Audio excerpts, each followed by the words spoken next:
আপনি এখানে যে ভিক্ষু সংঘরা বসে আছেন তাদের এই সমগ্র জীবনটাকে যে উৎসর্গিত করেছেন, এটি কি আপনারা চিন্তা করেন?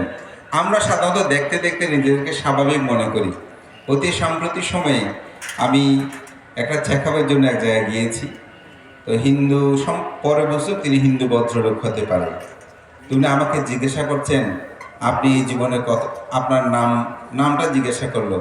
তো আমার ওখানে মহস্তবী লেখা আছে যে আমার নাম লোকজিৎ মহস্তবী।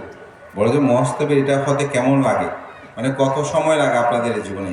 তা আমি বললাম এই জীবনটা অতিবাহিত 20 বছর সময় লাগে। তিনি সাথে সাথে হাত জোর করে আমাকে, আমি শুয়ে তখন উনি আমাকে প্রণাম নিবেদন করলেন, এই 20টি বছর আপনি এই ব্রহ্মচার্য জীবন করেছেন, প্রণাম প্রণাম প্রণাম।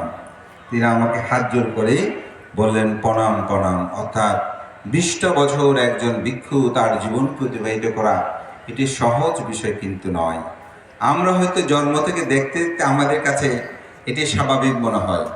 আমি যেহেতু গৃহী জীবনে ছিলাম দীর্ঘ 21 বছর, আমার যখনই কোনো মুসলিম আমার পরিচিত যারা সহপাঠী ছিলেন, বন্ধু ছিলেন, তারা দেখা হলে আমাকে অবাক হয়, প্রথমেই জিজ্ঞাসা করে, এই তোমরা বিয়ে করতে পারো না? এই কথাটা তাদের কাছে খুব অবাক করার একটা বিষয়। অর্থাৎ ব্রহ্মচার্য জীবনটা এত সহজ বিষয় নয়, এটিকে আমরা স্বাভাবিক বলে নিচ্ছি। একজন ভিক্ষু সামান্য কিছু দক্ষিণমঙ্গলের বান্তারা এটা করছে ওটা করছে এরকম বলে, আপনারা তো চুলটা পর্যন্ত ফেলতে চান না।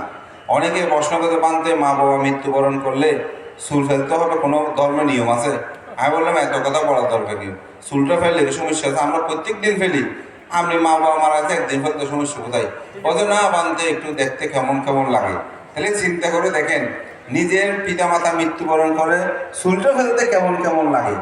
আর আমরা যে সারা জীবন এটা ত্যাগ করছি, একজন ভিক্ষুর প্রতি এই শ্রদ্ধা গারবতা বোধগুলো আমি ওপরে উৎপন্ন করা উচিত।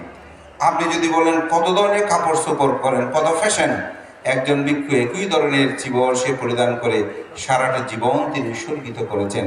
এটি যদি আপনি ভাবনায় আনেন,